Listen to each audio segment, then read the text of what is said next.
What is really killing the Las Vegas dream? It is not the crime. It is not the declining quality of the shows. And it certainly is not the desert heat. It is greed. This is not just inflation, folks. This is a calculated trap designed to nickel and dime you until you finally say, I am done with this place. Do you remember the Vegas we used to know? A place where you were treated like royalty, where a handshake meant more than a contract. But that dream is dead. Today, Vegas does not welcome you with a smile. It welcomes you with a cold, cash-extracting machine. You book a room at a teaser rate, only to be ambushed by mandatory fees hidden until the very last second. The magic disappears the moment you see the final bill. Why does this feel like such a slap in the face? Because we come from a generation that values honesty and a square deal. We work hard our entire lives to enjoy our retirement, not to play cat and mouse games with the accounting department of a multi-billion-dollar corporation. This video is your weapon to fight back. We are exposing 5 specific Las Vegas icons, places that have sold their souls for profit. These are the leaders in price gouging their most loyal visitors with the most absurd fees of 2026. If you believe a customer deserves respect, not exploitation, consider subscribing now. Let us start the countdown at number 5. When you think of Wynn and Encore, you think of luxury. It is beautiful, it is pristine, and it is the undisputed king of the Strip. But in 2026, it seems being the king means you can treat your loyal subjects like ATM. I am putting Wynn here not just because of the price, but because of the arrogance. This arrogance creates a deep sense of betrayal, especially for Americans in their 50s to 70s from places like Texas, Ohio, or Illinois. They're the generation that built Vegas' success, and now they feel like they're being nickel and dimed. It is like the story of a 69-year-old gentleman, a Vegas regular for 30 years, who now swears he will never return. He said the fees have killed the fun, and he now chooses to go to Tunica, where a deal is still a deal. Let's start with the numbers. You can expect to pay anywhere from $300 to $500 a night just for the room. On top of that, they slap you with a $55 resort fee. Once you add Clark County tax, that is $62.30 per night. For that fee alone, on a 5-night trip, you are handing them over $311 for things that should be standard. And what do you get for that $62 a day? They claim it covers Wi-Fi and fitness center access. But let's be honest, this is an insult. Are you really paying $62 a day to use a treadmill? Or is this just a way to tax you for walking through the door? It is like a restaurant charging you to rent your plate. But the betrayal does not stop there. Wynn used to be a symbol of class because they offered free self-parking. It was a generous gesture. Those days are long gone. Now, visitors pay $20 for a few hours of parking, and valet costs $40 a day. Need a rollaway bed? That will be $50 per night. This trend is causing a massive backlash. Just scroll through TripAdvisor, Reddit, or Yelp. You'll find hundreds of comments from angry former fans saying the total cost of fees, including resort, parking, and extras, turn their dream vacation into a greedy transaction. Wynn is a classic example of a premium brand abusing its reputation. They sell you the luxury experience, but then make you pay extra for every little piece of it. It does not feel special anymore. Every interaction feels like a transaction. That is not luxury. That is just greed in a pretty dress.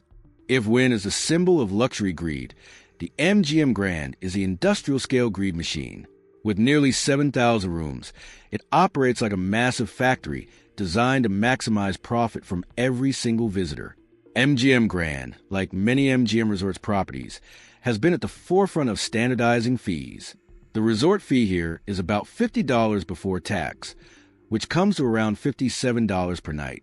Self-parking will run you about $20 a day, while valet costs between $35 and $40.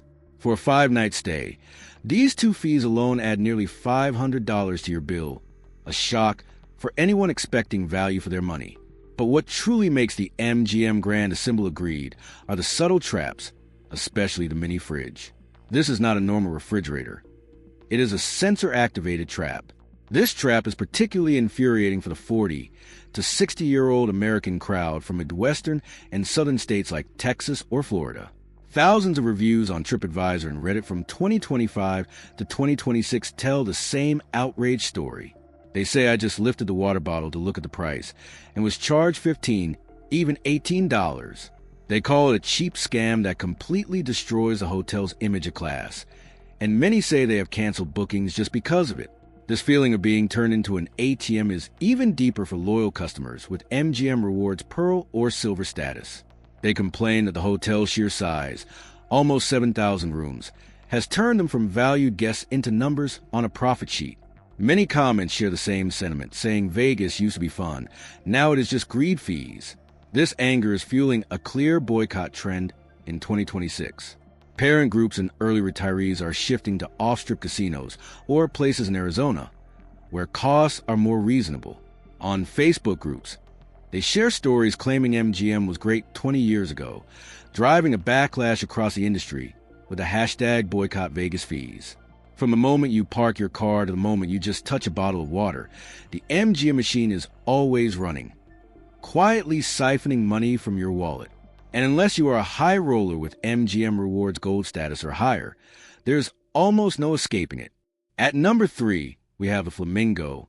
With its prime location in the heart of the Strip, the Flamingo lures visitors with incredibly cheap advertised room rates, sometimes as low as $39 a night. But this is the starting point of a perfect mathematical deception, a shocking low-price swindle. This pain is felt acutely by customers from the Midwest and Florida. They are drawn in by the $39 price, only to be stunned when the final bill jumps to over $84 after adding a resort fee of nearly $45, including tax. This is a classic bait and switch. TripAdvisor reviews from 2026 are filled with anger. People are calling it a bait and switch scam and telling stories of having to cancel the whole trip because the final bill was double. This creates a deep sense of exploited trust. The shamelessness goes further with the early check-in fee, which feels like a stab in the back. Imagine retired couples who took early morning flights on Delta or United. They arrive exhausted and just want to rest, only to be asked to pay an extra $60 just to get into the room they already paid for. Furious comments claim that the Flamingo treats its customers like idiots. Many parents in their 50s and older share their disappointment, saying Vegas used to be friendly. Now it is all shameless fees. What is most telling is the contrast between the rising fees and the declining quality. The Flamingo is one of the oldest properties, and the rooms show it.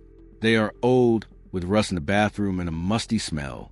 This decay, set against its prime location, makes visitors feel like they're being squeezed dry by the debt-ridden parent company, Caesars, instead of seeing investment in upgrades.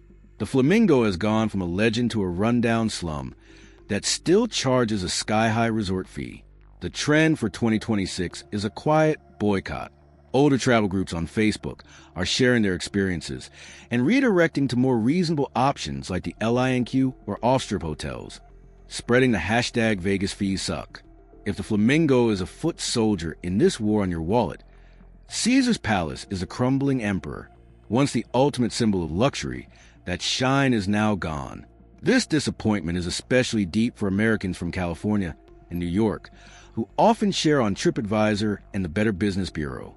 They say Caesars used to be the peak, but now the $62 resort fee, plus a $25 parking fee, has turned the vacation into a nightmare. The feeling of a rotting empire becomes clearer when you learn the parent company is saddled with over $12 billion in debt. This is forcing them to cut back on player comps. This decline was fueled by a disastrous financial decision. Caesar sold most of its real estate to a real estate investment trust called Vici Properties, and now has to pay rent on the very buildings it once owned. Longtime fans have commented bitterly, saying first it was debt from Apollo, now the rent to Vici is killing the experience, and they are making you pay for their mistakes. These fees aren't just high, they're an insult to your intelligence. Customers are furious about the $20 to $50 early check-in fee and the additional $20 per person surcharge at restaurants like Gordon Ramsay's. They are calling a grift a small-time scam. A Reddit review from 2026 summed up the outrage. They said they flew in on a red eye, arrived exhausted, and they charged me just to get some sleep in a room I already booked. The result is a boycott trend from its most loyal followers. Former fans over 40, retired couples and groups of old friends are now switching to the win or off-strip options. The 2026 backlash is spreading fiercely across older adult Facebook groups with the hashtag Caesars Decline. The glamorous facade can't hide the truth that, on inside, this empire is rotting from greed born of desperation. And here we are at number 1, the ultimate symbol of greed in Las Vegas, Bellagio. Why Bellagio? Because it represents the ultimate betrayal. The fountains of Bellagio are one of the most iconic sights in the world, a spectacular show given freely to everyone. It symbolizes the generosity and magic of Las Vegas. But the moment you step inside, that generosity vanishes. This contrast creates an emotional shock. Customers from Chicago and Boston often lament on the Better Business Bureau and TripAdvisor.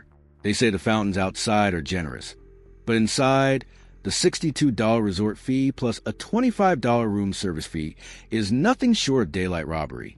Bellagio, an MGM property, holds a crown for the highest resort fee. Since late 2024, the fee was raised to $55 per night before tax. After tax, the final number you pay is $62.36. This is the highest fee you can find, a mandatory surcharge just to exist in a hotel you're already paying a premium price for. This sense of betrayal is deepened by the sensor-activated mini-fridge, which completely shatters the expectation of luxury. Just lift a bottle of water to look at it, and you are charged $15. What makes Bellagio's greed particularly disgusting is that it targets people seeking a high-class experience. Anniversary couples and retired golfers frequently complain that they paid a premium for Bellagio only to be treated like an ATM. One 2026 review recounted how a room service operating fee killed the romance of their vacation, leading many to cancel trips and call it the fall of MGM. The consequence is a trend shifting from loyalty to boycott. Longtime fans over 40 are moving to Wynn or Encore or even to Reno. On Facebook, they share their disappointment, saying Bellagio was magical 20 years ago. Now it is just greed. The 2026 backlash is spreading with the hashtag Bellagio scam, pushing MGM to tighten comps even further. Bellagio stands at number 1 because it is the final betrayal of the Las Vegas dream. It uses its iconic image to lure you in, then shatters the illusion with the most ruthless money-grabbing tactics. The fountains may be free, but once you step inside, nothing is at the Bellagio. So there you have it, the 5 symbols of greed in Las Vegas. They represent an alarming trend. These are not small surcharges anymore. They have become a core part of the business model for corporations to cover their own bad financial decisions. But you have the power. First, vote with your wallet. Places like Casino Royale or the Four Queens downtown might not have golden chandeliers, but they also do not charge you $60 a night just to breathe their air. Second, if you must stay at a luxury resort, try the manager trick. If the Wi-Fi is spotty or the pool is closed, politely ask the front desk to remove the resort fee at checkout. It does not always work, but you would be surprised how often they will agree just to keep you happy. Third, leverage loyalty programs. Earning Caesars Diamond or MGM Gold status can get you resort fees and parking completely waived. It is the most effective way to fight the system from within. Seeing these hidden fees makes my blood boil, and I bet it makes yours boil too. What happens if travelers like us cannot protect our hard-earned money from corporate greed? If you want to stay one step ahead of these traps, hit that subscribe button now, because my next videos will surprise you even more. Now, have you had a bad experience with hidden fees in Vegas or somewhere else? Share your story and your tips in the comments below. Let us build a community of smart travelers who refuse to be taken for a ride. Thanks for watching, and I will see you in the next video.